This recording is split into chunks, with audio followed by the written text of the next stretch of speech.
everybody, and welcome back to the Aztecs Racing League's WEC Classic event for season number 1. We are here at round number 4, the Nurburgring. Welcome in to this evening as we prepare to go racing at Josephite Broadcasting. I am here today joined by a co-commentator, James Paisley Knight. It is going to be a good one tonight, James. So it's a smaller grid than we're used to. However, some strong names out there. The LMP1 drivers are looking to continue their fight as well. Yeah, absolutely. I think in terms of the LMP1s, we've got all of the strong drivers out there. So it might be a bit of a smaller grid, but I do think we're going to be in for a fantastic evening of racing tonight.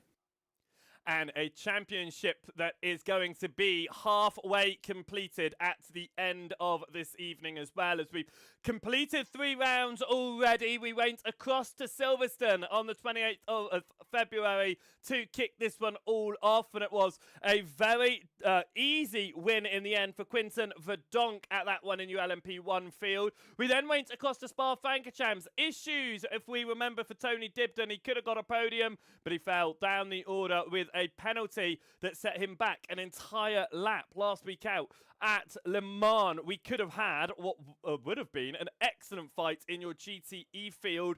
Unfortunately, a number of cars going out early doors in that one. It meant that they fell out of the championship fight. And it does mean now that we've got 3 different championships all going out on the track today, but with some different car numbers out there. Only 2 GTEs, but it does give Andy Bootland a great opportunity to fly up the championship order, and that's the one that we will start with then.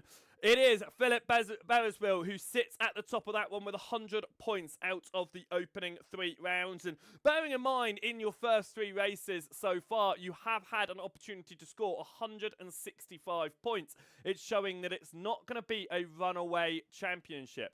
Isaac Fairweather sits in second in that championship, both of those with a victory. Bootland right now, he has the opportunity today, no victory to his name. He sits third in the championship, James. Yeah, absolutely. Thomas Clausen in 4th position with 68 points, followed by Philip Ansell of Coupe de Motorsport in 55. And then Mia Rose, who came out of the gate really fast in round number 3. That was her debut with a fantastic finish. So on 50 points at the moment. Over to you for 7th place.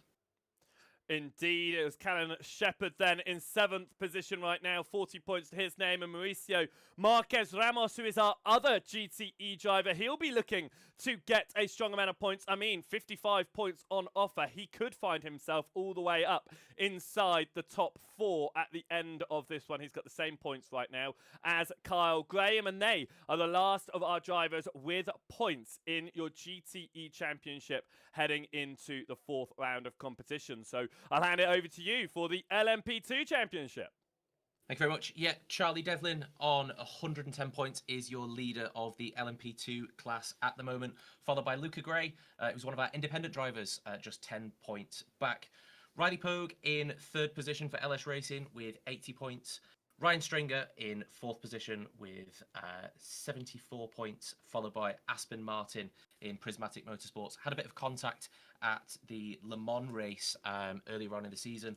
But I don't think we've got Aspen out there at the moment. Hopefully we'll see her on the grid later on this season. Over to you for 6th place. Indeed, is then Lucas Chatterton sitting around in 6th position, and he is out there right now, so be looking to climb up towards your front drivers. Jacob Jenner sits in 7th, also for Coupe de Motorsports with 45 points. Noah Oswald Destin is on there in 8th position, 40 points to his name, but what we do need to take clear is Oswald Destin has moved across into the LMP1 field, so we could discount Oswald Destin in this LMP2 field because in the LMP1 field we are looking at him. We'll have to talk about that because he'll be added in, not in the official standings at the moment, so we'll talk about that in a moment. Stitchbury in 9th position, 3 points back. It is Chris Susky who is rounding out the top 10 in your championship there, and at the back of the championship with points it's Matthew Jolly and Ivan Taranov. Into our LMP1 field then. Before we go through the major part of your LMP1 field, I do want to say Noah Osbaldeston stepped into that car last week in round number 3, did get a 10th place finish. With those points, should be with 19. But in the official championship standings right now, he does not have any points to his name. We're getting that clarified, and hopefully we'll have that clarified by the time we head out in a week's time. Because we're going 3 weeks in a row this time, is not waiting around for the next round. It is going to be 3 back-to-back events. Let's have a look at your LMP1 Championship then. And it is at the very top of that one. If I hit the show button, maybe we'll actually get it on the broadcast. There we go. Jan Corbs is sitting at the very top with 105 points. And as we mentioned, the drivers at the top of your LMP1 field, they are out there today. He is clear by 13 points on Quinton Verdonk, and it is Julian Metzner who sits third in the championship. They are your 3 drivers that have taken victory so far in the opening rounds. Absolutely. In 4th place, we've got Tony Dibden of TDI 99 Racing on 76 points. Justin Sudenek in 5th place. We've just been looking at him going round at the moment in qualifying. And then Napsuga Kosne in 6th position with 71 points. Jeffrey Lawler in 7th with Nexus Esports on 65, followed by their teammate Nicholas Kingswell, 20 points back there. Travis Clausen in 9th position, one of our independent drivers. Very close actually behind in 10th position is then Alexander Strobel, just 1 point separating the two of those. So that'll be interesting to see how that develops over the rest of the season. Over to you. It certainly will, as Gavin Abagast will then be in 11th position, 36 points to his name, so also just a couple of points back, and then tied on points in 12th and 13th. It's Dominic Gallo and Jamie Crooks there of Gumi Designs and Nexus Esports. James Magasgale can't get out there today. He's your league organiser, sitting in 14th position with 32 points, point clear of Matthew Carmichael and Sam Hughes. It's Leon Flukiger then in 17th position, 3 points back, before a little bit of a jump to Adolfo Perez in 18th position. Ben Massey is sitting in 19th with Daniel Zofko. That is where Noah Osbaldeston would be sat as well if he does get those 19 points onto the board, which hopefully we will have for next week. And then we look at the back of the field is Michael Abagast, who is, Abasek, who is our last driver, who has got points on the board so far this season. Julian Daniels is down there at the moment without points on the board, but if I'm not mistaken, I saw Daniels in the session, and yes, Daniels is in the session as well, so we'll be looking to move up the order.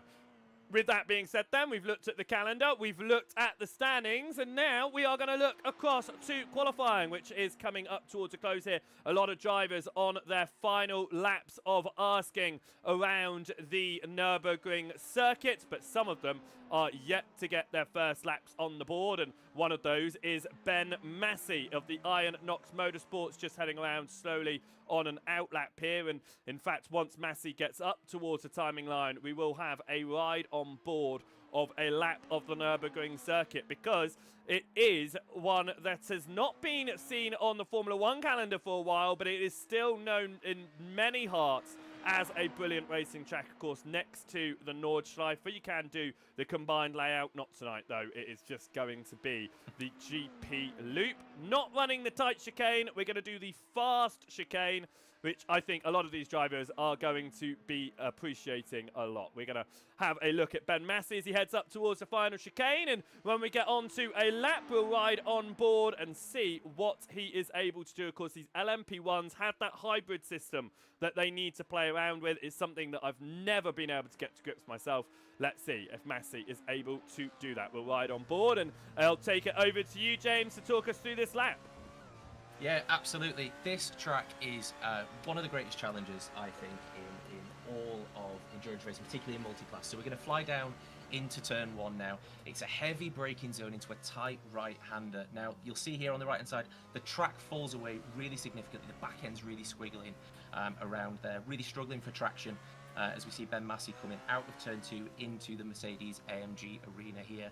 You can take a lot of curb here, and then it's a little bit wide from Ben there. It really compromises that exit. You can run it out nice and wide on that left-hand side. We're going to see a lot of drivers flirting with the idea of getting off tracks there. This downhill section, again, we're going to see drivers going down the inside into this hairpin. There's a lot of camber in this part of the track as we come down the hill.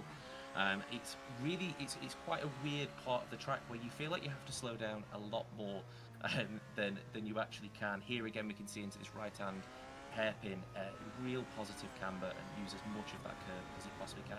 Up into the Michael Schumacher S's, it's foot flat to the floor. Try not to hit those curbs too much. They can really launch the car, particularly in these prototypes.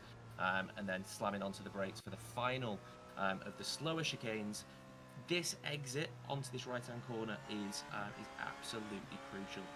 We're going to see a lot of drivers, particularly as the classes start to merge, throwing it down the inside of this fast chicane at the end. I'm expecting some contact at some point. Trust the car, trust the downforce here in these LMP1 machines as we come into the Hyundai N curve. Right at the end of the lap, that is a lap of the Nurburgring Grand Prix layout.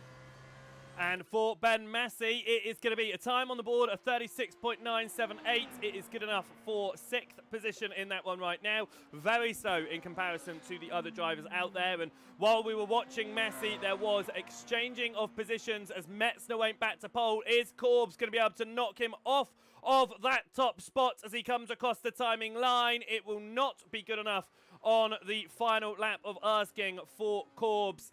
And it looks like, actually, he will get one more go at it. He goes on to his 4th lap of asking. So, Jean Corbs here will be looking to try and get past Julian Metzner in this last attempt, with 0.2 of a second separating them. It's the neck sitting in 3rd position right now. Those top 3 less than a second apart. Tony Dibden just outside of it, but it's nice to see the 4 of them inside the top 5 in the championship up there at the front. Of course, only Quinton Verdonk inside your top 5 in your LMP1 class and not out there today. In your LMP2 field, Charlie Devlin is your fastest of all there, and he's only 0.1 of a second clear on Luca Gray, and that is 1st and 2nd in your LMP2 championship as well. So it's going to be interesting to see how Devlin and Gray get on. Devlin's won both of the races he's competed in so far. Gray won that first race. Corbs comes through the exit of turn number 12 and heading up towards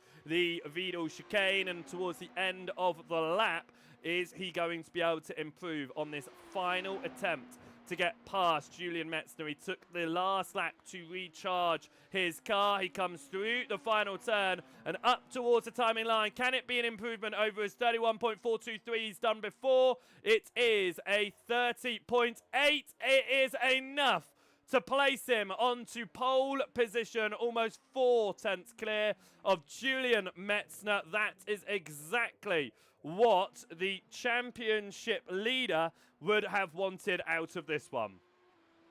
That's a fantastic lap there. I thought we were going to see an off-track right at the end there, going through the final chicane, using all of the available track there. That's one of those laps that you see from championship leaders. The pressure's on. You've maybe not had the qualifying session that you've wanted so far. You've had your banker lap and you realise that you're still a few tenths down, and then all of a sudden you pull out a lap like that and go 0.4 clear of Julian Metzner. That's fantastic from Jan Corbs. It'd be interesting to see if any of the drivers have got anything left in the tank to try and compete with a lap that fast. Well done, Jan. Indeed, it's only got Julian Daniels and Ben Massey out there right now in the session, looking to put in lap times. And after having some connectivity issues, we say Matthew Carmichael return back into the session as well. But he will not have time to put a lap time on the board. He'll be starting at the back of your LMP1 field. Is Daniels of Mojo Juju going to be able to move up any of the positions here? He has got a big gap to Tony Dibden, but he sends himself off the circuit there, and that will invalidate his lap time, so he will have to back out. He does have enough of a lap count to go for another lap. He does not have enough time to do that, however, so he'll have to give up with that attempt. And Ben Massey also had an extra lap in hand, but has gone down pit lane.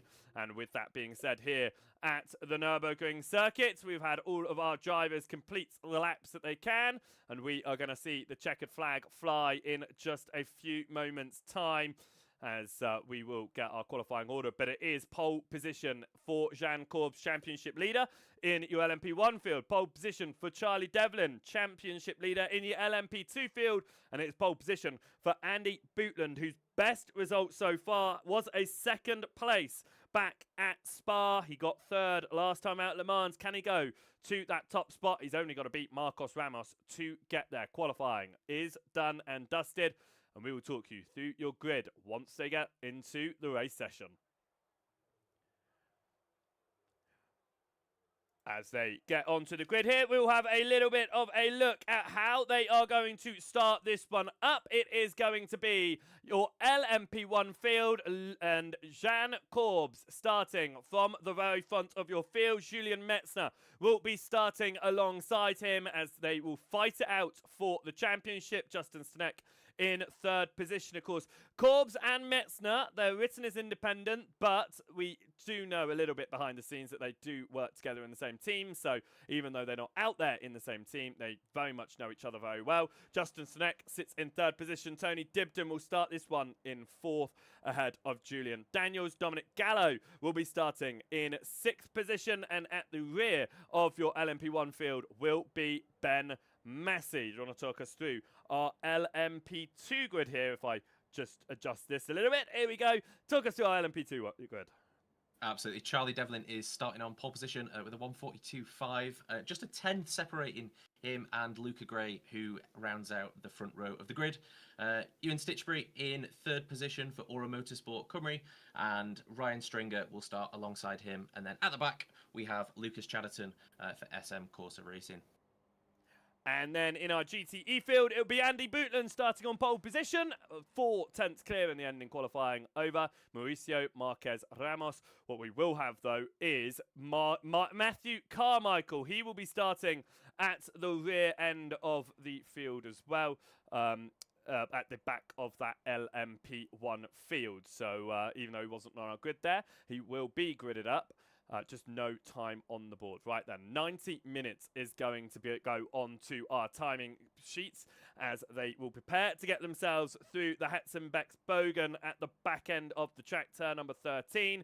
They'll get themselves rolling away in just a moment's time, and we will get 90 minutes of racing underway. If any of our races previously have gone anything to go by, 2 pit stops will be coming your way in your classes as they will have to make their way around the circuit here at approximately 59 times in your LMP1 field. We head up towards the chicane to get ourselves started. They will be separating the fields up, and we will be keeping an eye on your LMP1 fields until your LMP2 fields and your GTE pair get underway at the start of this one. And I do say pair, there's only 2 of them. The smallest grid we have had this season, but there is no doubt that it is still going to be some great racing. We come up towards the final turn here, and it is going to be Jean Corbs who is in control of the pace. Is Julian Metzner alongside him as they come up. There's already an instant in the back of that LMP1 field. There's some damage, but we are green and away for 90 minutes of racing as we head down towards turn number 1. Your LMP2s have gone on in the background as well. We get onto the brakes, and Tony Dibden looking for the front of this field. Are we going to go 3 wide into turn 1? A number of cars having to scatter into the braking zone. Up towards our LMP2 fields, they are a lot more sensible. Ryan Stringer, though, looking to get past Stitchbury, does so on the exit. Stitchbury now alongside Chatterton. They settle themselves down, and in your GTE field, already single file with Bootland ahead of Ramos. As we jump back to your LMP1 field, it looks like Jean Corbs has been able to hold on, but Tony Dibden up 2 positions off the start line. Yeah, it's a great start from Tony Dibden there. It's a very difficult car to get going. There's a hell of a lot of power in these cars. And so to be able to actually get off that traction onto the green flag was fantastic from Tony Dibden, made the move down into turn 1. We're seeing the cars starting to spread out a little bit already. It'd be interesting to see if this is as calm as it's going to get, or we're going to see that yo-yo effect into the first couple of laps. Definitely, it could be some changing of positions, and it was Dominic Gallo who has some damage on the rear end of his machine after the launch in that class. We saw them sort of get away and then not get away in the LMP1 field, and it does mean that Gallo is going to be dealing with that damage. He does have a quick repair to help himself out, but he'll be hoping that he doesn't have to do that until his pit stop. It is Justin Sneck on the rear end of Julian Metzner, as that was Carmichael kicking up a little bit of gravel out of the final turn. But the LMP1 field have sort of settled themselves down, but not anymore, because that was that was Metzner looking to get past Tony Dibden and move back into second position. Of course, that's where Metzner started, but he's fallen down to third position off of the opening lap of asking. Tony Dibden right now trying to maintain the gap of about 0.6 of a second to Jean Corbs as we come out of the Mercedes arena. Yeah, absolutely. I've just gone back and had a quick look there. We can see that it was Matthew Carmichael that went into the back of Dominic Gallo. Just one car struggling to get off the final corner. A little bit of contact. There looks to be a tiny bit of damage. I don't think it's going to be something that will be too much in terms of the time loss. We'll have to see as the race goes on. But yeah, that was what happened off the final corner, the first lap. Ewan Stitchbury is holding on to third position, but there was a change on position on the start of this race as well, as Luca Gray made his way past Charlie Devlin for what was a P number 9. And if we watch how that one occurred over the start-finish line, it was a good launch from Luca Gray. He was ahead over in towards turn number 1. He got to the inside of Charlie Devlin, and as we switch back across, Gray was firmly ahead and into the lead, and that is exactly what the man in P2 in the championship wanted to do. It was a moment for Devlin looking back up the inside of turn number 3 that he tried to make the move through, couldn't quite do it. We go back live though, because Julian Metzner gets up the inside of Tony Dibden at turn number 1.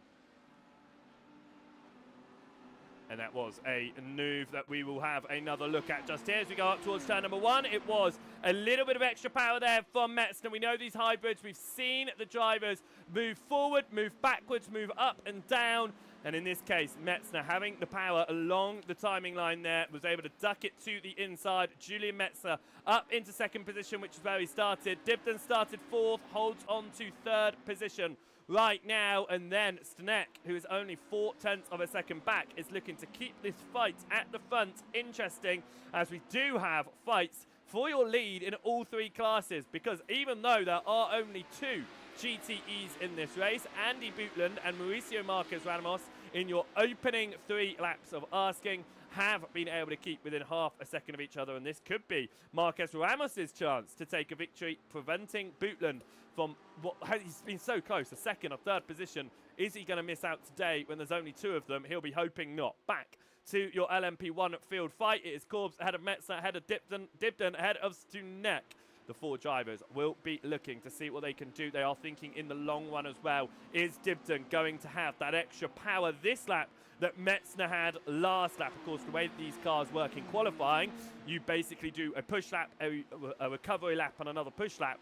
In the race session, however, you don't need to do quite as aggressive of that, and no benefits along the main straight from Tony Dibden. He'll remain in 3rd position as it stands. Luca Gray still holding on ahead of Charlie Devlin in your LMP2 field as well. It's been a relatively calm start here. We haven't had the usual opening lap instance, which I think is really good to see. And as we're 6 minutes into this race, we'll see our first pit stops in about 24 minutes. If you are splitting your strategies, which we have seen in the past, but it is going to be interesting to see what strategy is going to play out, especially when you've only got one other car to think about. That GTE field, it seems like the easiest field out there because there's only 2 of them, but do you think that's going to play more mind games on them, that they're thinking about maybe a little bit more on what that driver is going to be doing? Yeah, 100%. I think it's very much a case if you can get tunnel vision. If you're only fighting one car in class, you're either looking in your mirrors or you're looking straight through that windscreen at your only rival there. So it's in some ways... I'm just going to have to step in for a moment here because we got Dibden to the inside of Stanek, as Stanek managed to get his way through up that position. Dibden forces his way back through on turn number 13, and Stanek is not happy about it. He flashes his lights there. Will remain behind in 4th position. Dibden will maintain 3rd, but this looks like it is going to be a great fight going on for the podium. I apologise for stepping over you. No, absolutely. It's a very forceful move there from Dibden rubbing his racing. It's great to see these LMP1 cars getting their elbows out this early into the race. We were just thinking about whether or not cars are going to start thinking more tactically, saving fuel, and then straight away we start seeing battling straight after that point. So it's fantastic to see these two going at it here. We can see Sudenex actually catching up again to Dibden. I wonder if Justin's been able to get hold of a little bit more battery to maintain this push and attack on Tony Dibden going into the hairpin down at the bottom of the hill. Doesn't look like he's going to be able to make a move here. I've just been looking at the Andy Bootland and Maurizio battle while that was going on, and it does look like Andy's starting to stretch his legs out a little bit. 0.9 seconds of a gap between the two of them, but I do think when you're only fighting one car, you are living rent-free. If you're the car in the mirrors, you're living rent-free. You're constantly there in Andy Bootland's mirrors. I'd be struggling to maintain that focus compared to if I was in a pack. Definitely, I think it is. You when you're racing just one other car, every move they make, every time they catch up to you, maybe a couple of tenths or lose off of you for a couple of tenths, it is going to be just in your mind, full in the very, very front of it. Right now, I'm looking at the front of your LMP2 field, which has been led by Luca Gray. Of course, Charlie Devlin has taken a fast lap and victory in both races that he's done so far. But we talk about the GTEs. They are getting into the mix right now. Jean Corbs held up by Marcos Ramos through the Mercedes arena, and what that does mean now is Metzner is all over the rear end. The gap came down to just a couple of tenths of a second. Is that going to help out Stanek, because he looks up the inside of Tony Dibden into turn number 6, but he has to remain behind. They've got another GTE to bypass. They've done so, but the GTEs, even though there's only 2 of them, have already had an impact in this LMP1 fight at the very front. The 2 fights that are going on for your lead and for your podium, of course. And those 2 separate fights, not only are fights on the track, as Sidonek goes to the right-hand side, he's definitely deploying more battery there. Dibden backs out of it and gives up that position as he's harvesting just a little bit more. We come out of turn number 12 now, and is this going to be Dibden going back for it? No, he stays a little bit further back right now, but he definitely lifted off. Stanek moves up to 3rd. These fights on track also fights for the championship as well. So each of these positions, they really do mean a lot in the short term for the race and the long term in the championship. At the end of this one, we will be halfway through. 1 drop week, of course, and here comes Dibden. Yet again, it's to the inside for Stanek. A little bit of a wobble there from Dibden. Didn't know which way to go, inside or outside. He's gone the outside. It's the long way round. Can he keep his nose in here through the Mercedes arena? It's just closed by Stanek, and Dibden will keep himself just behind at the moment. Stanek holding on to that podium position. Yeah, it's firm but fair racing. While this is going on, I think we're going to see that Julian Metzner and Jan Corbs are going to be looking in that mirror and rubbing their hands together, because while ever you're fighting, you're burning extra fuel, you're burning those tyres up. It's a long race. As we can see here, that Dominic Gallo has just actually managed to get round the outside of, I think that's Julian Daniels there. That's a great move there. I wonder if Julian's going to be able to come back as we come down the hill. There's one final overtaking point coming down, but I think he's just going to be a little bit too far back. But while we're fighting at this point of the race, the tyre temperatures are going to be spiking. And so once you've started to get through that fighting phase, it's much more difficult to start catching up with the cars ahead of you. So Julian Metzner has managed to pull about a 2.5 second gap there in the last couple of laps. It's definitely played into the hands of the top 2 there.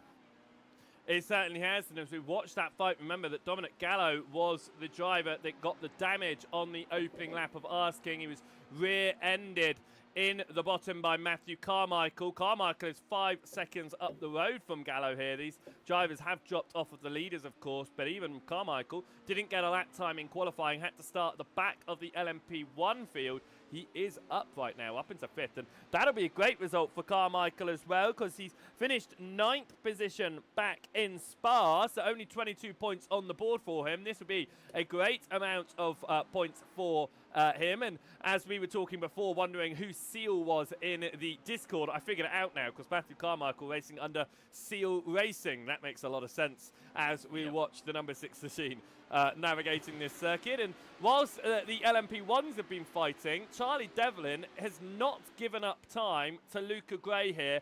And this is our LMP2 Classic field. They are the HPDs, of course. And I do love seeing these cars back out on track again. When I used to do endurance racing back in R Factor 2, it would always, whenever I had to go for a LMP machine, it was these type of machines. I love the open cockpit look of these cars. Of course, not used anymore for safety reasons, but what a beautiful machine. It is Devlin chasing down Gray, 0.3 of a second between them, and as they come across the timing line on the previous lap, Devlin was 0.4 faster than Gray. He is looking to take this fight to the race lead right now in the lead of your LMP2 field. It is fighting for championship points as well, because if Gray can beat Devlin to the punch here and take the fastest lap to boot as well, he will find himself in the front of the championship. As we come up to turn number 6, and it is still about 0.3 of a second here. That gap between Corbs and Metzner closing in once again, about half a second between them. But they are still single file as it stands. We head down to the bottom end of the circuit. Turn number 8, that hairpin, that long right-hander. And for the time being, it looks like it will be, as I notice, Matthew Carmichael is out. It looks like he is out of the race. He's hit the wall. It looks like there might have been some sort of issue in the hardware side of things. Let's watch Matthew Carmichael. That was definitely full throttle, straight forward. It looks like a potential disconnect there for Matthew Carmichael, which is a real shame. He was moving up the order quite nicely. What it does do is promote the battles behind, though. Julian Daniels and Dominic Gallo, that fight we were seeing for P6, is now a fight for P5. Yeah, I'm absolutely gutted for Matthew there. He was driving a fantastic race, but as is the same with real-life racing, we do see these technical errors. Cars break down in real-life racing, PCs break down, steering wheels break down in sim racing as well. So really unfortunate there. The back end of that of the pink car there of Dominic Gallo is not looking too pretty.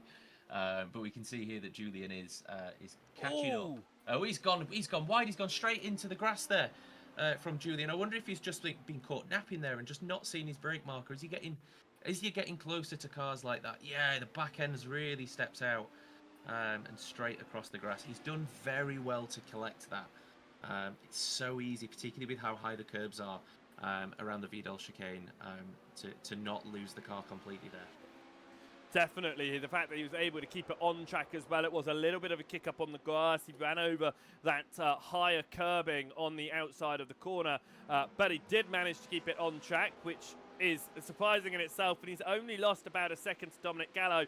But it does invite Ben Massey in here. Massey at the back of the LMP1 field, still in this race. And he's running around in 7th, but now thinking that 5th position could be on the cards. And of course, for these LMP1 drivers that are normally finding themselves outside of the top 10, a evening of racing that doesn't have too many cars out there is going to be absolutely beneficial for them, because they are going to find themselves in some strong points. Dominic Gallo, 21 seconds behind your top 4 cars. That's just showing you how much pace our leaders have around this circuit. A change for second position with Stitchbury off the circuit. What has happened to Ewan Stitchbury here as he's come through? He's all over the rear of Charlie Devlin. He's gone to the outside line and he's a wobble. It's just a wobble from Ewan Stitchbury, and what could have been a move for second position finds himself spinning around down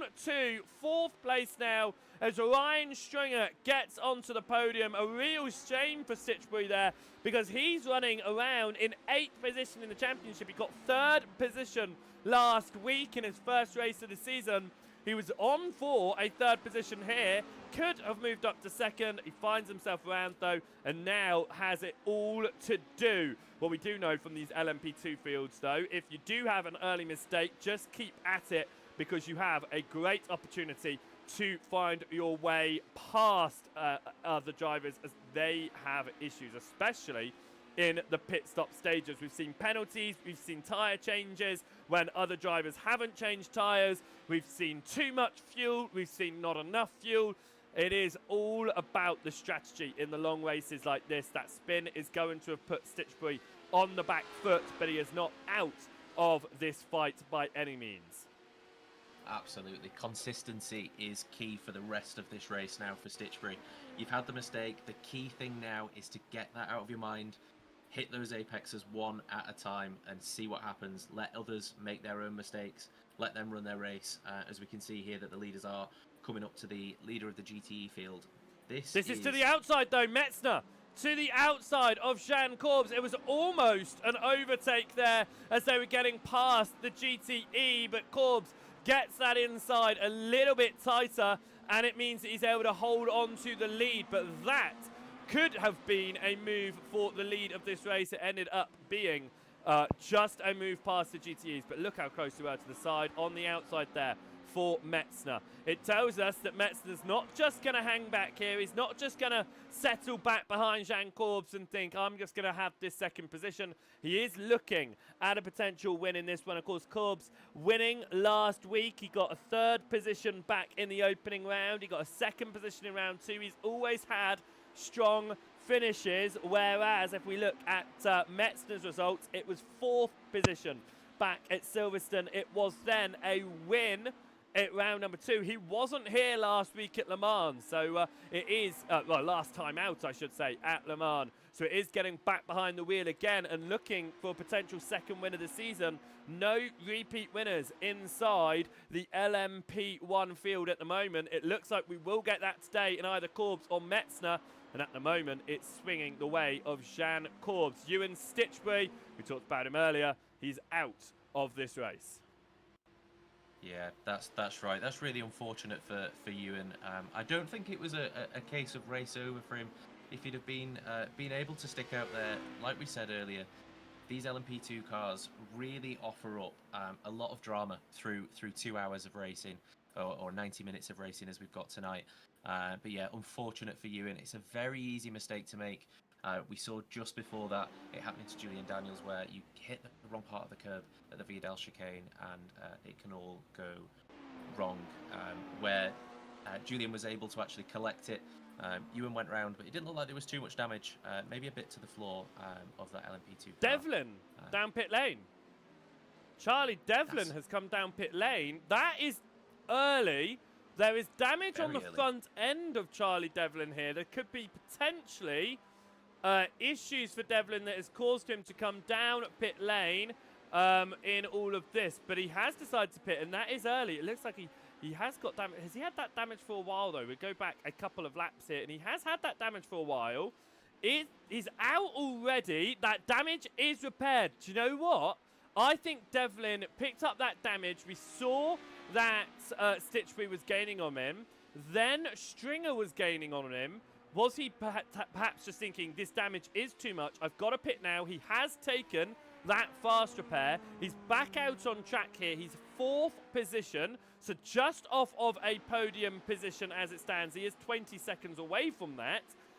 But is he now going for a clean drive? And in the LMP2 field, I do believe that he has pitted late enough that he could go one more stop and get to the end.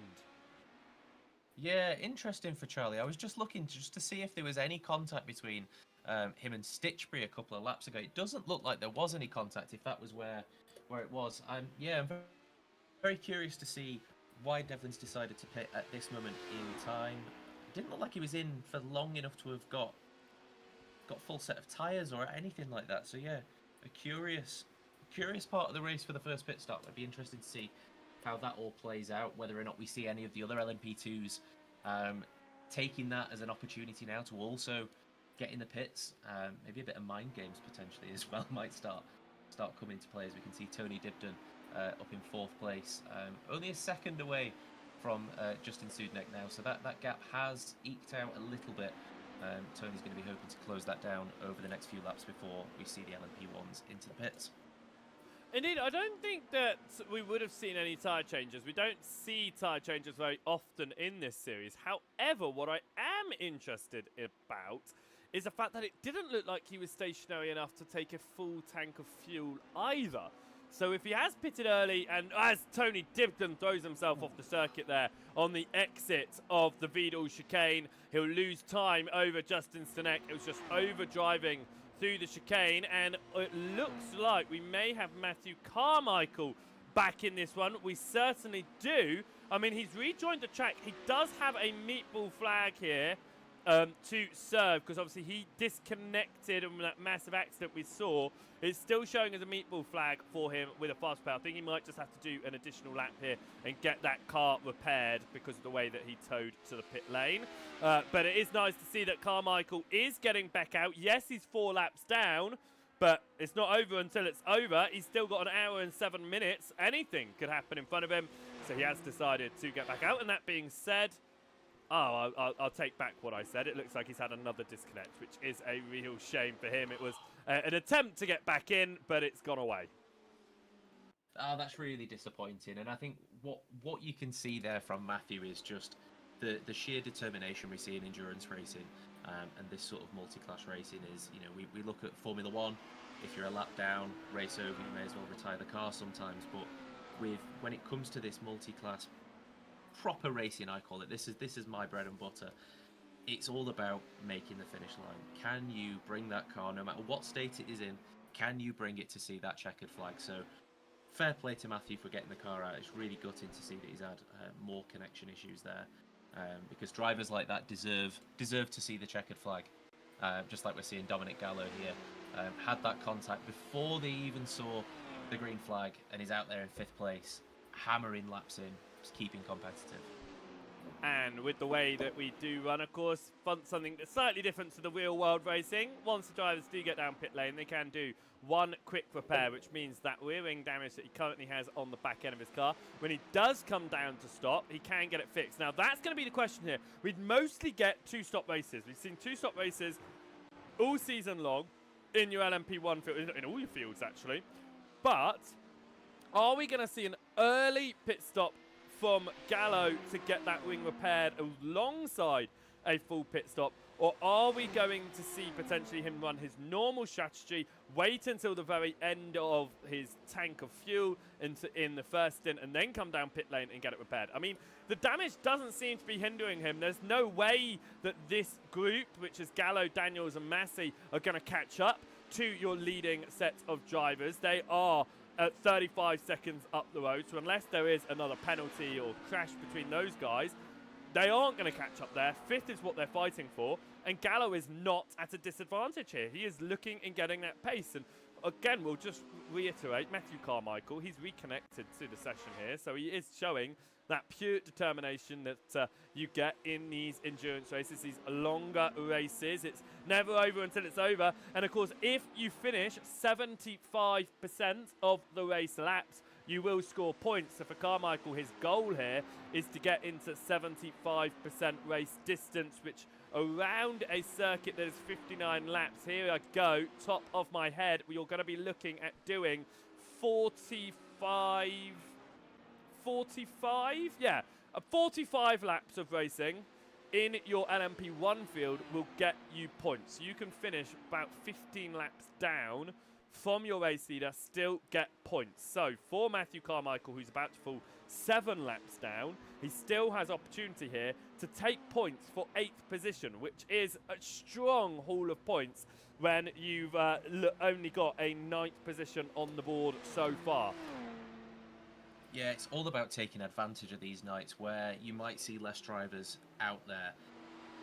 You've got to make sure you get to the finish line, bank those points, because whether it's you're going to have bad luck later on in the season, you've got to keep capitalising. You've got to make sure that you're making as many points every single week. As we can see that rear wing of Dominic Gallo. I was just having a look at Dominic's lap times, and his laps are slower than the rest of the field when we look at best laps.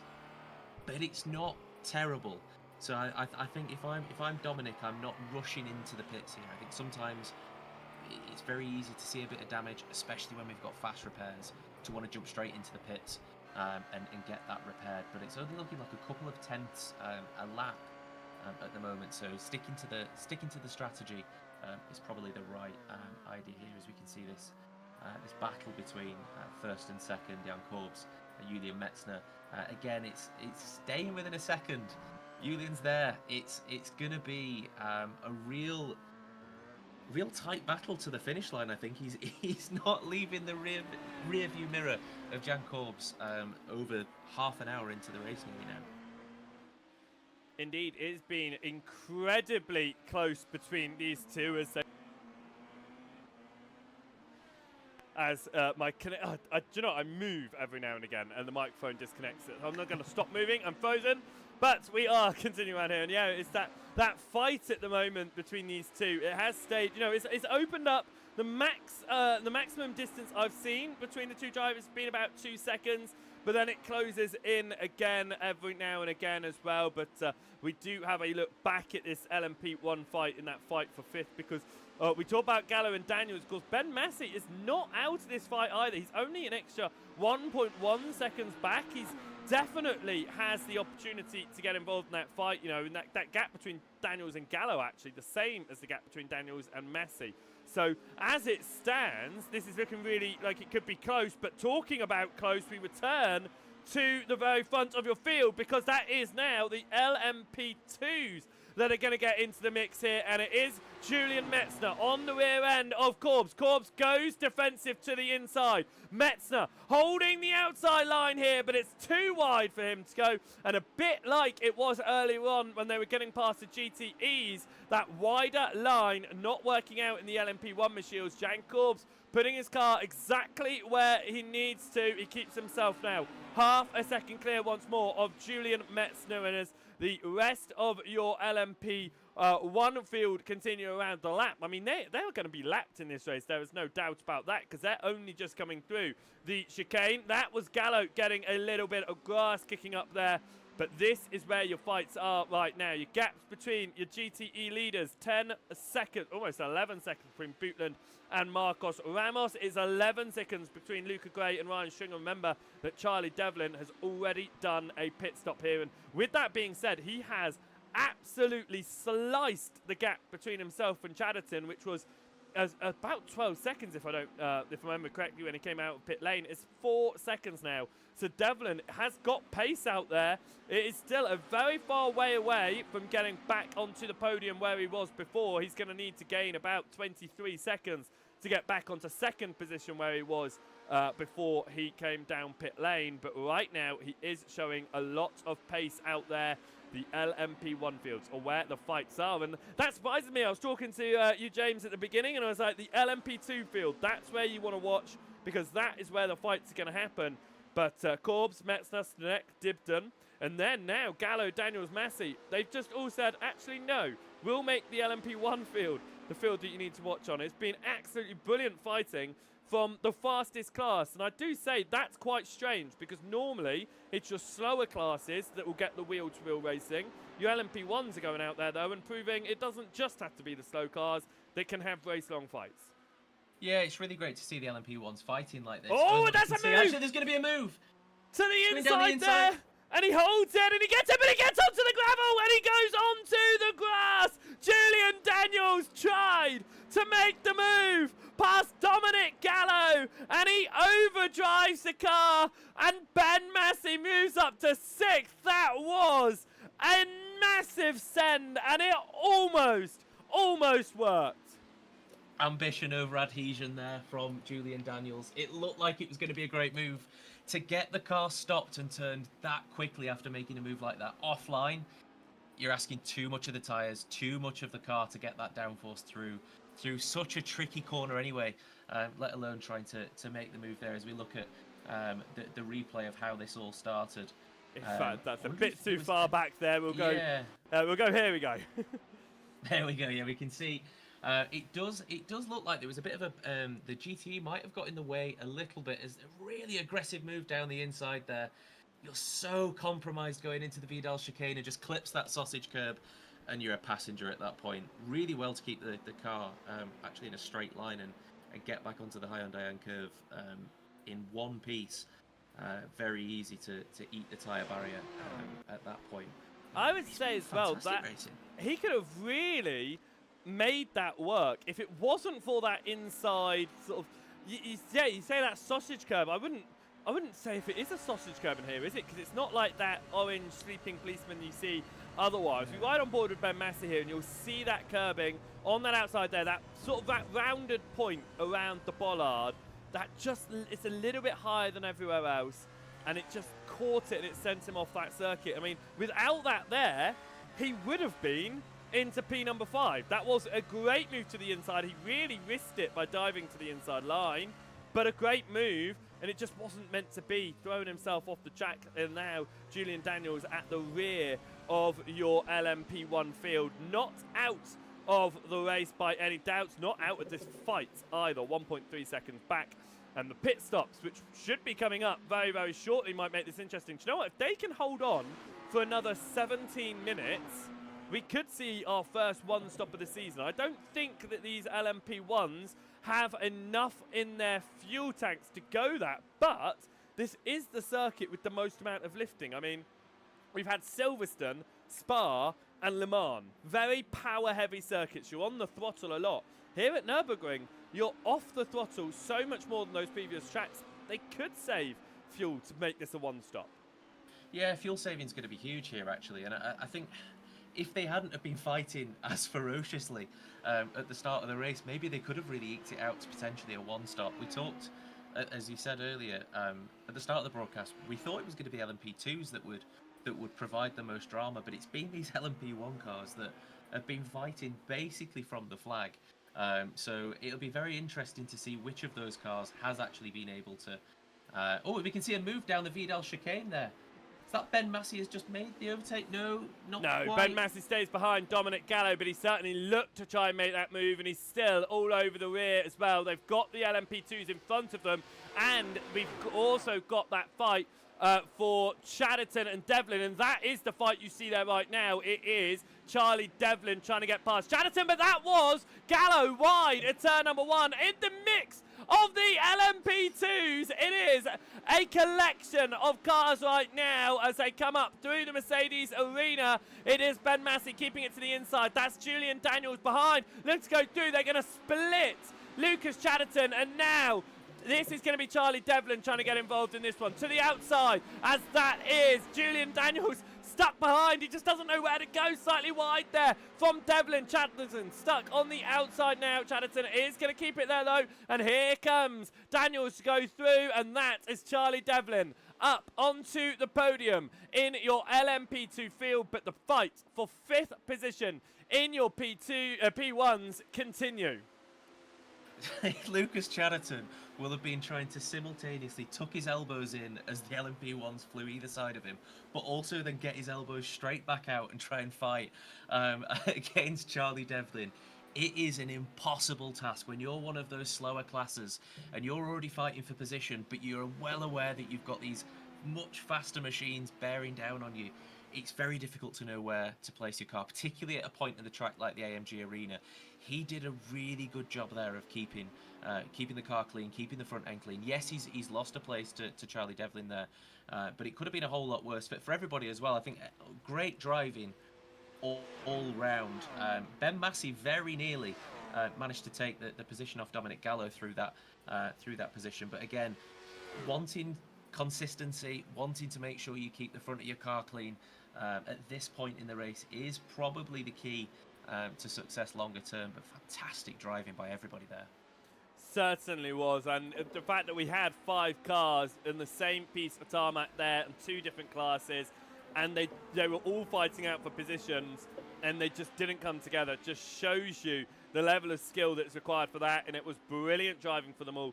Devlin does stay ahead of Chatterton now and is gapping Chatterton as well as he hunts down Ryan Stringer. But Chatterton has been running around really nicely. Of course, his best result so far has been a 6th position. He's done that twice at Spa and Le Mans. It was a 7th back at Silverstone, so he looks to go up the order into a 4th place here. And I mean, if there's any further issues in front of him, he could potentially have that podium by the end of the evening as well. So Chatterton just trying to keep it together. And you've been down on track with Lucas Chatterton as well. He's one of the drivers that you occasionally race with here on a Sunday. So I think it's nice to see him towards the front of the field, even if it is only because there's 4 of them still racing in this one. As we come through the final corner here of Ben Massey chasing down Dominic Gallo. It is Gallo sitting 0.6 of a second clear. Julian Daniels is slowly dropping off the rear of this one. He got close in that gaggle of cars when we had the LMP2s. It's opened up a little bit more again here as we have got Daniels behind. But now as it stands, just so we are fully clear of this, the LMP 2s are now 2 laps behind your LMP1s, but your race leaders are looking to try and make them 3 laps down because it is in the same camera shot. There, our camera just pans across, and as the battle for 5th is leaving the Mercedes arena, the leaders are coming into the Mercedes arena. This continues to be your fight for P5. It's Dominic Gallo. It's going to be Ben Massey to the outside. Massey going to try and take it the long way round through turn number 8. It is side by side, but it is going to be speed for Gallo. And Gallo has just been a master of defensive driving during the course of this race right now. He is holding on to 5th position like his life depends on it. He holds on, 2/10 clear, coming through turn number 12 and onto the Hatzenbeck's Bogan here, up towards the Vidal chicane. Ben Massey chasing down Dominic Gallo, but Gallo is just doing enough in the 39 machine to keep it ahead, and Gallo down pit lane. He's going to pit. 51 minutes left on the board. It will be a 2-stop strategy, surely, for Dominic Gallo. He comes down pit lane. He's the first of our LMP1s to pit. It is Julian Daniels who comes in behind. We've got our first pit stops.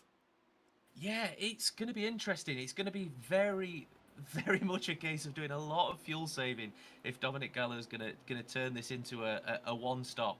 He's been defending fantastically. I think that damage on the rear wing seems to have made his car twice as wide so far in the first 40 minutes of the race. Some brilliant racing. Ben Massey didn't have a qualifying session that he would have necessarily been happy with, but we've seen that race pace really come alive through this first 40 minutes of racing as Ben's running around in 5th. I wonder what his fuel saving's been like. He stayed out there for an extra lap. Can he stay out for an extra 2 or 3 laps as we come through and start to see these LMP1s leave pit lane? We've also got some of the leaders down pit lane. Julian Metzner, Justin Stanek are down at pit lane. Tony Dibden pitted a lap ago. But you've got to remember, these drivers are a lap ahead of the first set of LMP1s we saw pit. And Jean Corbs is still out there right now. So where we saw Dominic Gallo and Julian Metzner pit after 24 laps of asking, Jean Corbs here is on his 26th lap of asking. Surely he'll be down pit lane, but I don't think they're going to save enough. But with Jean Corbs pushing as hard as he is and as far as he is here, he could take it very easy at the end to either save fuel or do the world's quickest splash and dash to keep himself out at the front. But how is this pit stop going to play out for Jean Corbs as he moves across to the right-hand side into the final corner? And Jean Corbs now will be down pit lane. Julian Metzner is out down at the end of the lap. The bottom of the lap. It's through turn number 8. Will he be able to close that 42-second difference between the two of them? Yeah, it's not often talked about, but the pit entry when you're actually getting ready for a pit stop actually can become a huge challenge for a lot of these drivers, and particularly at the Nurburgring Grand Prix layout. it's a very difficult entry where you've got that Armco barrier. So whether or not drivers take that easy or not, you know, do you want to actually add an element of risk to gain a few tenths? Could really be the difference as to whether or not a driver can jump the other in the pit stops. Let's see where Jan Korbs comes out here. Julian Metzner's coming down the main straight now. He's going to be looking straight to the right-hand side to see Jan Korbs coming out into turn 1 already. So Jan's, you can see the power of that extra lap of fuel saving there. That's eked it out to about 3.84 seconds maybe now even there. So that's fantastic bit of driving from Jan, not only to be quick, one of the quickest drivers out there, but also to have fuel saved that much is very, very impressive, as we see Tony Dibden coming through now on his second lap of the stint so far. Definitely, and he's dropped 9 seconds to Justin Stanek here. So he's had a very slow pit lane, and of course he's had issues in pit stops before. You talk about the challenge of pit entry. We think back to Spa for Tony Dibden, because he was running around for a potential podium in that race, what would have been his first podium of the season following a 13th place result with Silverstone. But he came in just a little bit too hot, and he got the entry a little bit wrong. It meant he got a penalty for his pit entry. It held him there for almost an entire lap in the pit lane. He didn't have that here today, but again, a slow stop here. It's going to be interesting to see how this plays out in the long run. Are we going to see drivers who have been able to benefit from this pit stop right now, and it will play out? Is it going to be those longer pit stops maybe coming on to help out in the later stages? We've had issues for the second place driver in your GTEs. Mauricio Marquez Ramos heads up towards turn number 1, and whoa! That was a big lock-up on the rear end there. The whole of the car stepping itself around, but it turns opposite to the racing line, which when you lock up like that, it's almost like you have your wheel turns slightly, so the whole car turns that direction. But there was no reason for him to have his car turn to the left, so that is a very odd spin. It was going quite slow anyway, but yeah, the way that car just turned around there, maybe he's just messing around a little bit with brake bias, perhaps, because for that to just suddenly happen almost halfway through a 90-minute race is a strange one. Whilst we talk about that, though, we do have to keep an eye. We talked about the fact that the pit stops have changed up the fights. They've really opened out the battles at the front. What it has not done is open up your battles here. Julian Daniels definitely having issues in pit lane because he's 12 seconds back now. But Dominic Gallo has fallen behind Ben Massey in the pit stops, and Massey now up to 5th position, but Gallo is not letting him have that position easily, and he flies by along the main straight there, and he gets to the inside of Marcos Ramos there. Ramos going very wide into turn 1 to make sure there is more than enough space for your LMP1 drivers, but Dominic Gallo there, a lot of speed along the main straight, up back into P5, but that was Massey. Very close to rear end, and after Gallo repaired his rear wing, he was almost about to have identical damage. Fortunately, the cars don't come together, and it is, once again, to Ben Massey's dismay, the number 39 machine ahead of the 53, but he's going to have another opportunity, surely. Down here, as it's going to be defensive from Dominic Gallo. We know they're running those hybrid cars, the hybrid batteries, sorry, so the cars are going to be faster at different points on the track depending on how they are deploying them. You can see that on the exit of the hairpin because Gallo was just getting that, was just getting caught there from Ben Massey. We come up towards turn number 11, and for the time being, Dominic Gallo stays ahead, but surely Massey is going to have another go at it because he was saving his hybrid all the way along the main straight. That's why Gallo was so fast. Is Massey going to have the speed this time as we come up towards the main straight in the fight for P5 that has been the biggest fight of them all? And tell you what, if Gallo or Massey wanted to see themselves on the big screen at any point this season, this is the race to share it. Go book out with cinema, get it up there, because this has been absolutely top-class racing.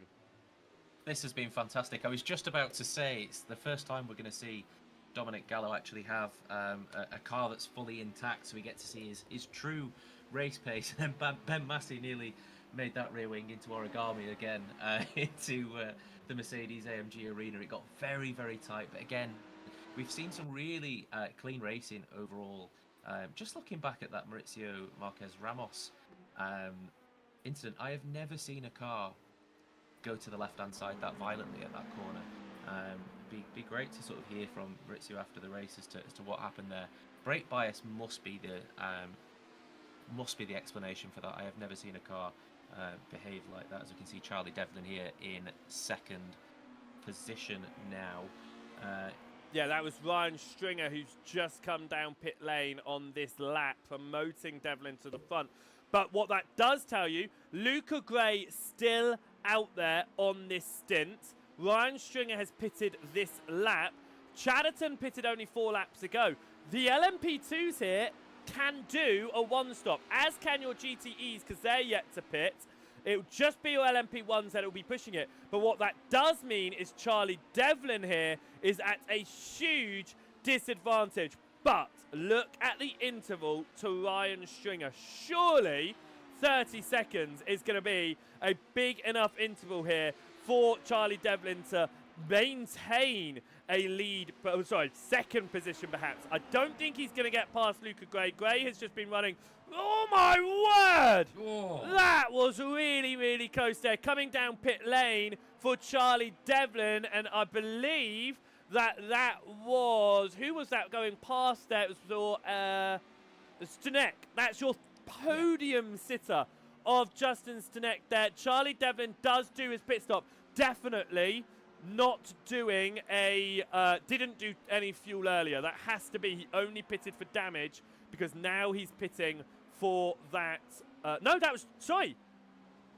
Okay, sorry, that was a change in lead. That's because Luca Gray was also down pit lane. That confused me for a moment there. Luca Gray now comes out, will be back in the lead. But yeah, Devlin didn't do fuel earlier. He's going for the one stop as well. There's no doubt about that. He just had to fix the damage earlier on in the race. And there is support over in the Aztec YouTube chat for Charlie Devlin and for Ryan out there as well, running under the Scorpio Esports banners, of course. So here we are watching Charlie Devlin. He returns back out on track, and we've got to remember those gaps earlier. Remember, Devlin had to pit with damage. He's only 10 seconds off of Ryan Stringer.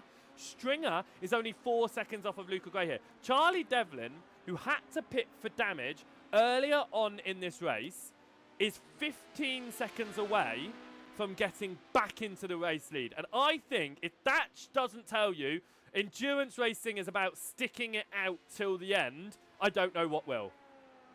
Yeah, Charlie Devlin's been absolutely rapid. He's got the fastest lap so far in the LMP2 class by a few tenths now at this point. So yeah, you're right, it's consistency, and it's also just that grit and determination. As you can see, Lucas Chatterton's going around there. It's a very difficult corner. I've done that many a time. That's more of an indictment though on my skill, I think, than anything, that I do that a lot. But yeah, we can see here that Charlie Devlin has had an issue, gone into the pits, got it sorted, as we talked about earlier, being able to get that to the back of your mind and start pumping in lap after lap, and he's been rapid. Fantastic drive so far from Charlie.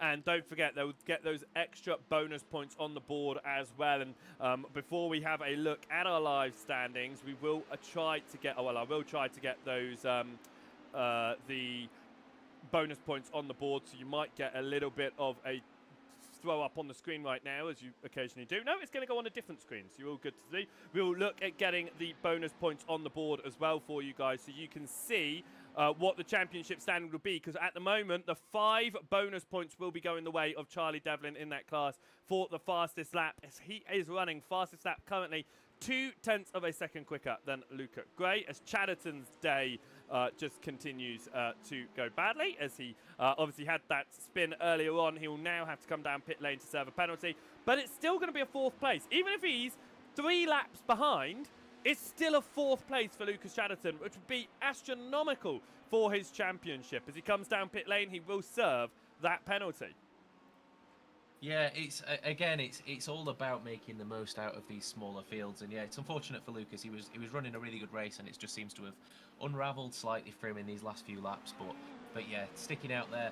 Let's get to the end, Lucas, and bag those points, because it's going to be huge for him in the championship standings. It's so tight in the midfield of the LMP2 cars. You can make a lot of positions up with a top 5 position. It's interesting. I was just looking at Ben Massey. He is sticking with Dominic Gallo. Now that Dominic's got that damage repaired, I was wondering whether or not Dominic would be driving off into the sunset. But Ben's race pace has been there all evening. It's been fantastic from Ben. So when we look at anything below a 1 second gap in these LMP1s in multi-class racing, that can change in one corner. You get to the traffic at the wrong point, you have to back off on a corner exit, and all of a sudden you're under attack again. So this isn't over for Ben to get a top 5. Certainly not, and he has still got 38 minutes to try and find his way towards that front of that order there, and I think he has a great opportunity to be able to do that. As we look at the LMP2 standings, Charlie Devlin is getting 45, not 40 points from this with those 5 additional bonus points, but he will be 5 points clear of Luca Gray as it stands with those bonus points in hand. If Luca Gray was able to steal away the fastest lap in the next 38 minutes, he would be getting the extra 5 bonus points and would be 10 points clear of Charlie Devlin. But as it stands, Devlin will maintain the lead of your LMP2 class if it was to end the way that it is right now. And we watch that fight in your LMP1 field as well. They are your live standings as it stands just over halfway through this race. And Jean Corbs is looking to pull a dominant lead in that one, 28-point advantage almost. But of course, with 55 points on the board each race, 28 points looks like a big gap. But in the end of it, if Corbs misses misses a race, that's going to be a lot of points off the board for him. He is dropping a 3rd place result right now, though, because it is his worst result of the season. Verdonk is falling down into 3rd position in the championship. Not here today, but he does get the drop points back of 34, and Dibden right now will be hoping to do a little bit better than 4th, because with him running around in 4th position on the track, Stanek, it will only be 2 points behind him in the championship. Then I said earlier on, the fights on track are also your fights for the championship inside your LMP1s. That is exactly what I mean. And I think we also, whilst we're just looking through, we'll have a look at your GTEs, because Bootland is out there, and because he is out there racing, he's going to find himself in the lead of your GTE championship no matter what at the end of this one. As long as he finishes the race, he will find himself at the top of that order. And Mauricio Marquez Ramos, who currently sits 8th in the championship, will find himself all the way up in 4th. That is because the drop rounds in your GTE fields are mostly races that drivers have not attended. And with that being said, Andy Bootland has just completed his pit stop in this race, and Mauricio Marquez Ramos has come down pit lane as well. So they are, the GTEs have decided to make their stop. They're about 55 minutes through this race. They'll be going the final 36 minutes here to get to the end of that one. There is about 30 seconds between them. So unless there is any issues with other cars getting past them. Charlie Devlin's just gone off. He has. Charlie Devlin's had a spin. And let's have a look at what's happened then for Charlie Devlin. He was in 3rd position, and he stays in 3rd position. But it is, just a little bit too wide through the exit of the Ford curve. Just keeps it out of the barrier, but you can see how quickly he tried to get that one back going again. And what was a 15-second gap to your leaders is now a 15-second interval to 2nd position. The driver who is showing great pace out there. He's already had damage that he's had to repair. That's not what he would have hoped for. No, I was looking at the lap times, and Charlie was actually looking like he could potentially have caught Ryan Stringer towards the end of the race. He was about 6 or 7 tenths a lap quicker than the front 2 drivers. So that would have been a monumental drive from Charlie to have already come in for damage and then to have caught the leading 2. But yeah, it's very difficult on some of these corner exits. These LMP2 cars sit so low to the ground that these curbs feel like, for those that drive road cars in the UK in particular, you think about what it's like to hit a pothole at 30 miles an hour, add 100 miles an hour to it, and stick your car on the ground. That's how that's going to feel. Trying to keep hold of something like that is very, very difficult, and it's a real game of inches high speed. Really unlucky for Charlie, but great to see him keep it out of the barriers to maintain that third position. Tell you what's going on here in P number 5 and P number 6. There's a bit of a yo-yo gap going on between Dominic Gallo and Ben Massey at the moment. Of course, those hybrid machines in these classic LMP1 machines does mean that drivers are deploying their hybrid boost a little bit differently around the lap. What it does mean is Ben Massey right now is half a second behind Dominic Gallo, but about 6 corners ago he was about 1.2 seconds behind. He's now 0.4 of a second, 0.3 of a second, 2.5 tenths of a second behind, and now it opens up again. 5 tenths, 6 tenths, almost 7 tenths of a second. It is a yo-yo between these two drivers as they do fight it out, and it is about the deploying. Of course, these endurance races, it's about strategy, but in these old LMP1 machines, which are nice to see them out on track again alongside those HPDs, alongside the GTEs, it is an additional bit of strategy that for some drivers they'll be used to. They used to race these LMP1 machines in endurance races back in the day when they ran around on iRacing. For others, it is a new system to learn, and right now Ben Massey is trying to do better at it than Dominic Gallo as they catch onto the rear end of one of our HPD machines, our LMP2 Classics. They're also getting onto the rear end of, I think, that might, I'm trying to figure out who that might be there. As that was extremely close, wasn't it? Between Gallo and... oh, that's contact! It is contact! And that is going to be Ryan Stringer around! That crucial for Charlie Devlin, because Ryan Stringer has just been hit by your LMP1 field, and it does mean now that he is going to have to recover that. The gap now to Charlie Devlin, 0.8 of a second. Devlin himself has got some LMP1s making their way through. That was Tony Dibden there making his way through in all of that, but contact for Ryan Stringer. Let's have another look at that one, because he is not going to be impressed after this. No, we talked about this in pre-race, that this section of corners is going to be extremely difficult to keep it clean. We can see there, Ryan just ran a little bit wide. There's not room really for two cars easily to get through there. Pure racing incident, I think it's very difficult to go through at speed. Luckily, it doesn't seem to be too much damage to Ryan. When you're hitting a car on the back right like that, it's so easy for the suspension to give way, but it does look like that Scorpio Esports car is back up and running absolutely fine. We'll keep an eye on his lap times. We can see Ben Massey into the pits now. I wonder if this is for damage or if this is just for fuel. Again, we'll have to keep an eye on what happens here. Yeah, we'll have to keep an eye on how long Ben Massey is down. This could be... It is a fast repair on the way of Ben Massey. Is it going to be that fuel to get him to the very end as well? That was very quick. That is definitely going to be his damage repair. He would have picked up maybe something from that knock, deciding, first of all, let's not get stuck behind Dominic Gallo. Let's take advantage of an early pit stop here. Everyone is going to have to do an extra pit stop in your LMP1s, we believe, for a splash and dash for just an extra 5 minutes of racing. Ben Massey does it with 30 minutes left on the board, which does mean if he does have another issue further up ahead, he will be losing out by pitting for a third time. But could this help him out in his fight between himself and Dominic Gallo? What it does mean is we take a bit of a breather out there on the racing track after having what was a 60 minutes with drivers, well, at least one set of drivers no more than a second apart from each other.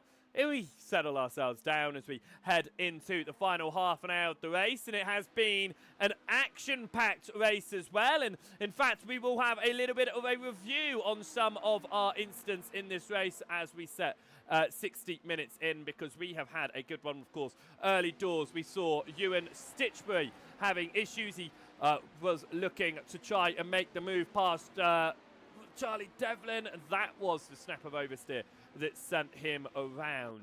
Lucas Chatterton then had his own spin as well, as we saw. Do you know, I thought this was happened a lot later on, and I think that actually was the first time that Chatterton went around on lap 13, because I think we saw something similar later on in the race as well. This was that strange snap of... well, I don't even know what's called. I would say oversteer, but it's just a strange snap. The car swings to the left-hand side up towards turn number 1 from Mauricio Marquez Ramos. That was all the way back on lap 23. Then we saw Lucas Chatterton. Oh, do you know what? This is looking like we are going back to lap 13. No, this is lap 27. Chatterton having what was genuinely identical. it looks identical. It looks like I've gone and watched the same issue. It was not. It was a separate issue, 2 spins. This was when Charlie Devlin threw away what could have been a potential charge for the victory. He went around and almost went into the wall, but you can just see how quickly he tried to get that going again. What has invited him back in with an opportunity for second, though, was this latest bit of contact. Ryan Stringer on the inside, Ben Massey on the outside. There was the contact. And with that being said, did Ben Massey look like he's... Do you know what? He went really slow there. It looks like he did pick up damage out of that one for Ben Sorry Massey. to butt in. Charlie's just gone round again down at the bottom of the hill. He's only lost a couple of seconds, but he'd eked that out to around about a 5-second gap, really chasing down Ryan Stringer, and then has just lost it coming down the hill at the bottom of the hairpin. Managed to recover quite quickly, as we'll see here. Just a little bit too much curb, I think. A little bit too much speed. Back end overtaking the front end there for Charlie Devlin. Just a bit of oversteer in the middle of the corner, and for Devlin it means the gap now opens up to Ryan Stringer. 8 seconds between them, 9 seconds even as he comes to end the lap. And you wouldn't say that it is impossible for Charlie Devlin. He does have the pace now, but 9 seconds into what is going to be about 15 laps of asking for these guys in your LMP2 class. That is going to be a lot to ask. It's going to be about half a second per lap that he's going to need to gain with no issues. Ryan Stringer now knows that he's got that breathing space behind him once more. Is he going to take it easier? Is he going to take it easier when he's got some LMP1s overtaking him? We'll have to find out, because he's about to be overtaken once more, and it is the number 53, Ben Massey. They were the ones that came together through turn number 6 last time. They stay nicely far apart in between turns 7 and 8, and that is going to be Ben Massey. He is trying to go through to the end of the race now. He is pitted for the last time, whereas the rest of your LMP1 drivers are going to be needing to do some splash and dashes. Julian Daniels looks like he have had some issues here trying to get past. Who is that he's trying to get past? It looks like it might have been Ryan Stringer. He goes wide through turn number 11 there, gets himself back going again, and then does re-overtake the LMP2 machine, and he does that up towards the chicane. He sticks it to the inside line towards the chicane. And does he keep it on the track this second time of asking? He certainly does. Lights flashing there from the LMP2. Not happy that he's had to give up time twice in that one. And crucially, it's so common in this series for penalties to come into the fights. And it is going to be even more bad luck going the way of Charlie Devlin. He's closed that gap up to Ryan Stringer from 9 seconds to 7.5. But he will have to come down pit lane. It is not the first time instant limits have pulled out penalties. We think to Silverstone, and all bar, I think, 5 drivers on our grid of 30 ended up getting drive-through penalties. Charlie Devlin is going to have to come down to do a penalty here at the Nurburgring. He will keep it in 3rd position, but every single time he sees 2nd position getting closer, something goes wrong for Charlie Devlin. And after pitting early for damage, his contention for the lead of this championship is slowly disappearing. He is still holding on to the overall best lap, but we have to say that Luca Gray has been trying to steal that apart. The difference in their fastest laps is just 1/100th of a second. Luca Gray's best lap being a 43.158. Devlin's a 43.148. So right now, Devlin is taking the extra 5 points for the bonus points, but he is going to be finishing this one in 3rd if he can get it towards the end of this race. It keeps on going wrong for Charlie Devlin. Yeah, I was looking at those lap times from Luca Gray, and we can see he's really starting to push now to try and really twist the knife there for Charlie. He's had a really good race apart from a few small moments, and that's really what we see in endurance racing. It's what always you see getting very sideways on pit entry there, and I I think we might need to look at potentially speeding in the pit lane there, as we can see Charlie getting a real swapper, getting the car slowed down into pit lane there. Endurance racing is about two things. It's about keeping speed, of course, but the main thing is consistency. And one or two spins in a race can really be the difference maker in a 90-minute race. Really unlucky for Charlie there. Now, it does look like he's going to have comfortably kept third place with a couple of the issues that we've seen from Lucas Chatterton with those copy-paste spins earlier in the race that's kept Lucas about sort of 20 seconds back. But again, we're only one spin away from that gap. Really closing in there. Unlucky for Charlie. He needs to park that, get it out of his mind, and get to the finish line. Potentially go for that fastest lap, because there's that gap between Lucas Chatterton and himself. He does have a bit of breathing room to maybe take some calculated risks and go for that fastest lap. Should Luca Gray be faster?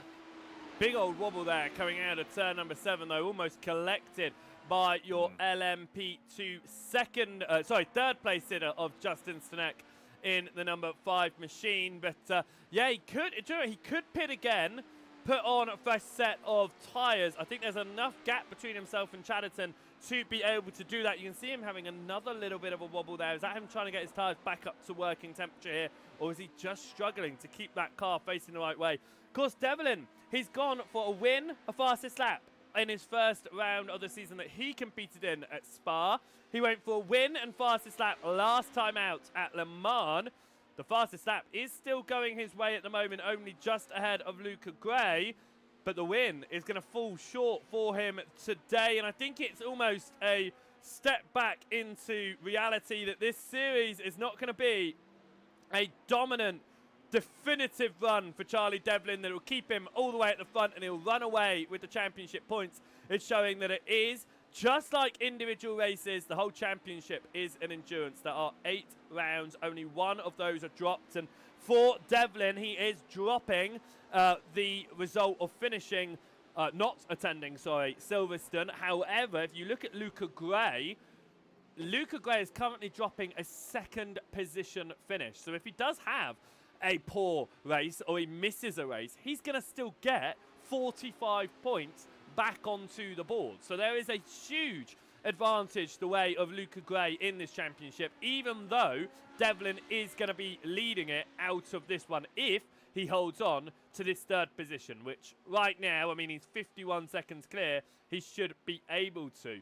With each of the championships, they have opened themselves up with 21 minutes on the board, but even in the second phase of this race and ending up towards the last 20 minutes here, anything can happen. We saw that Devlin, he's gone around a number of times. We saw Stringer contact with Massey, and don't forget, we should be seeing your LMP1s doing another splash and dash towards the end of this race. Ben Massey, however, does not need to do that splash and dash. He is on the charge to get back past Dominic Gallo when the time comes for them to pit. He's only 12 seconds behind Julian Daniels here. Remember, Daniels was the original driver battling it out with Dominic Gallo before he went deep at the chicane, sending himself over that inside sausage curb and down into 7th position. Matthew Carmichael, the only driver out in your LMP1 field. Connection issues. He did try 3 times to get himself back out on track, which shows the perseverance.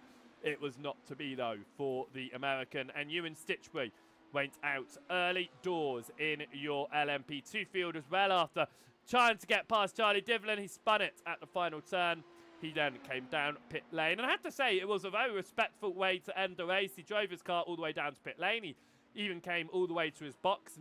And then he just decided that was enough. He wasn't going to take the car home. It does mean no points on the board. And if he finished, even if 5th, he would have taken a very strong amount of points. So it just matters about getting to the end on races like this where you don't have too many cars out there. It does matter about getting to the end, because in next week, when we head out for the 5th round of competition, I mean, our LMP2 field, we normally look at about 18. Well, we had 18 cars at the first round. We had about 16 in the next 2. So we've always had very big fields. That would have been a great opportunity to get points for Matthew Carmichael. Connection issues stopping him.